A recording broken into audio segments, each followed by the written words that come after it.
I'm Brittany Lewis with Forbes Breaking News. Senator John Cornyn voiced his support for the CHIPS Act on the Senate floor Monday. The CHIPS Act, which is bipartisan, would provide about $54 billion in subsidies for U.S. semiconductor companies. The Texas lawmaker said he introduced the CHIPS Act to, quote, address a frightening supply chain vulnerability when it comes to the most advanced semiconductors in the world. President Biden held a virtual roundtable to discuss the CHIPS Act on Monday. He emphasized that the legislation would, quote, strengthen our national and economic security. Madam President, as I was preparing to come to the floor, I was going to say we were going to have a vote tonight to proceed to fill a major gap in our national security, although it looks like Mother Nature and the weather may prevent a vote tonight, and it may be tomorrow. But still, I expect in the next couple of days for us to address a major gap in our national security. More than a year and a half after the original CHIPS Act became law, we're finally approaching the finish line in the race to fund it. You may recall it was in June of 2020 that Senator Warner, the senior senator, a Democrat from Virginia, and I introduced the CHIPS for America Act to address a frightening supply chain vulnerability when it comes to the most advanced semiconductors in the world, 90% of which come from Asia, 60% come from Taiwan. Defense Secretary Lloyd Austin recently wrote a letter to congressional leaders saying that funding the CHIPS Act is critical to our national defense. And last week, former Secretary of State and CIA Director Mike Pompeo also urged Congress to pass this funding, saying the cost of compromise on this bill pales in comparison to the costs we will suffer if we allow the Chinese Communist Party to one day own and control access to our most critical technologies. I agree with both of these statements, one by a Democrat appointee, another by a Republican appointee. CHIPS underpin virtually all the technology that we use that keeps us safe at home and protects our troops around the world. And for those not conversant with the role that semiconductors play, these microprocessors underpin literally everything that has an off and on switch. And obviously our dependency on that kind of technology will do nothing but increase in the days and months and years ahead.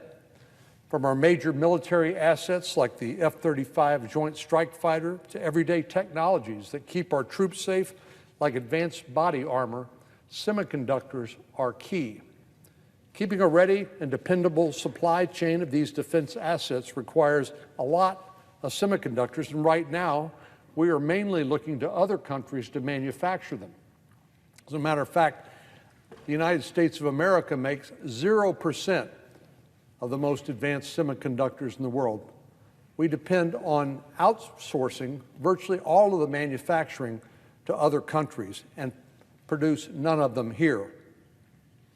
Roughly 75% of the semiconductor manufacturing globally is concentrated in China and East Asia.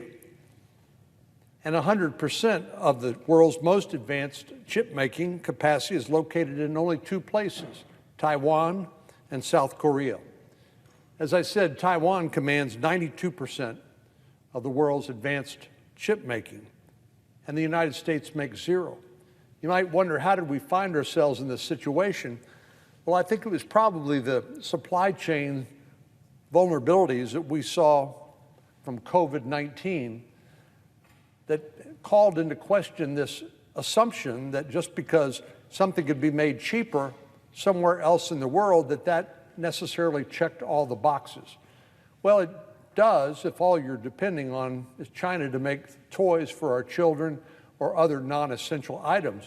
But when you're talking about the very brains behind the technology we need, ranging from our cell phone, as I said, to our most sophisticated military weapons, it does not check all the boxes to say, we'll just import those from abroad where they can be made cheaper, because that vulnerable supply chain, if disrupted, could cause not only a severe economic depression in America, but also threaten our national security directly. If access to those chips were cut off or restricted, we would be up a creek without a paddle. We couldn't produce a stockpile of Javelin missiles to supply Ukraine or produce the radios and communications devices that keep our troops and our allies connected. That's why shoring up this domestic supply, this manufacturing capacity, is a key national security priority. And this is the best way to protect one of our most critical supply chains and ensure our military readiness will not be compromised by the People's Republic of China or the Chinese Communist Party, which is threatened, by the way, to invade Taiwan, where the vast majority of these advanced semiconductors are made. But it wouldn't necessarily require a military intervention. It could be another pandemic. It could be a natural disaster, anything that might block our access to these advanced semiconductors. While closing that national security gap is the top priority here, we can't ignore major economic consequences that this legislation will deliver as well.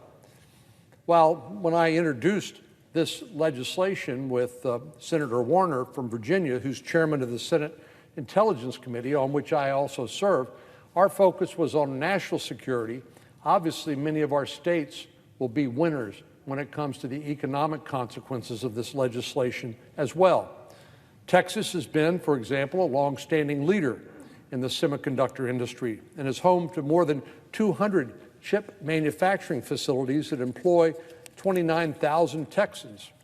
For years, our state has reaped the benefits of semiconductor manufacturing. Most of these are what are called legacy chips.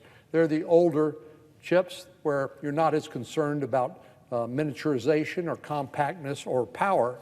Things that, for example, run our refrigerators or TV sets or other consumer electronics, or maybe even our cars.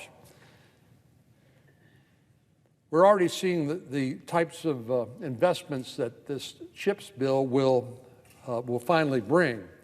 Earlier this summer, Texas Instruments in the Metroplex in Dallas-Fort Worth broke ground on the first of 4 new fabs in Sherman, Texas, about an hour north of Dallas.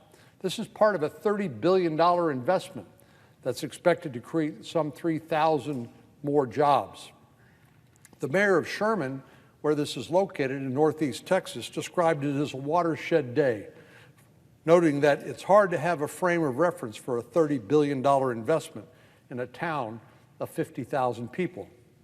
And Sherman isn't the only town in Texas preparing for a major chips boom. Last fall, I joined leaders from Samsung, a South Korean company with a large facility already in Austin, Texas, when they announced a $17 billion additional investment in a new chip fab in Taylor, Texas, just outside of Austin. That facility is expected to directly create more than 2,000 high-tech jobs, as well as thousands of other related jobs once it's operational. Because these fabs or manufacturing facilities are not standalone. They are part of what ultimately will become an ecosystem of suppliers and other affiliated industries that will be built up around them, creating thousands of more jobs. But we also learned from Samsung that they're not likely to stop there if we pass this Chips for America funding this week. Samsung is currently considering whether to expand its investment to include 11 new chip-making facilities in Central Texas. If it moves forward with this plan, which again depends on our passage of this legislation this week, it could lead to nearly $200 billion in additional investments and create 10,000 jobs. I know that's tough to comprehend, the economic growth and sweeping benefits that would come with a $200 billion investment and 10,000 new jobs. But as exciting as these potential investments are, there's something even better. This is just the beginning. Companies around the world are eyeing Texas and the United States for new investments in chip making. Applied Materials, NXP Semiconductors, Infineon, Global Wafers, Global Tech, and a number of other companies are looking at building or expanding their facilities in Texas or other parts of the country. Global Foundries, for example, is investing $1 billion to boost production in New York. Intel plans to build a $20 billion facility of 2 fabs in Ohio.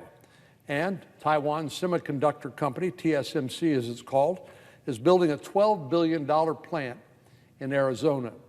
They've already broken ground on that plant, but they've made it clear that their willingness to make that investment and complete that fab will depend on our passage of the CHIPS for America Act. And once this legislation passes, I expect more good news to follow. This is not just good news for our individual states, but also for our national economy and our global competitiveness. Madam President, we're not used to providing these kind of financial incentives to businesses, but when it costs 30% less to build these manufacturing facilities across the seas in Asia, and our access to that supply chain is potentially jeopardized by very real threats, it's a necessary investment for us to make. And we're seeing other places around the world providing similar incentives, for example, in the European Union. But that doesn't necessarily solve our supply chain problem.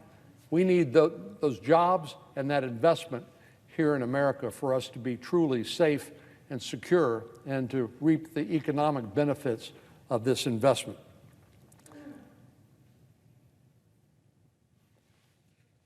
On the economic front, this funding has the support of many groups on the outside, including the bipartisan support that I mentioned earlier. In my state, the Texas Association of Business, the U.S. Chamber of Commerce, for example, we've heard from the National Governors Association, which is a bipartisan organization of U.S. governors, as well as the U.S. Conference of Mayors, which represent state and local leaders across the country. My governor, Governor Abbott, called this bill an opportunity to lock even greater economic potential. So I'm proud to support this legislation, and after all this time, I'll be especially glad when the finish line is in sight and we cross it successfully later this week. I yield the floor.